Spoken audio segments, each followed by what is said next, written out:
Here we are for the unboxing of the Commodore Amiga 500 Cartoon Classics pack.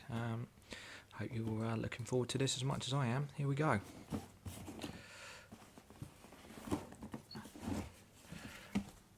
There we go. Look, so we have in here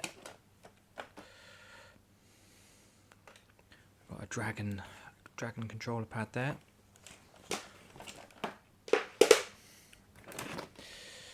Here's the Amiga A520 module.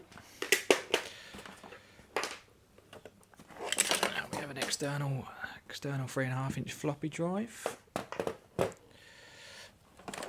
Here's the nice compact power unit. Look, brand new plug on the end there. Look, beautiful stuff. And here we have the main event, the Amiga 500 in all of its glory. The 500 Plus module that you can see there. Well, there we go. That was the unboxing of the Amiga 500. I hope you enjoyed.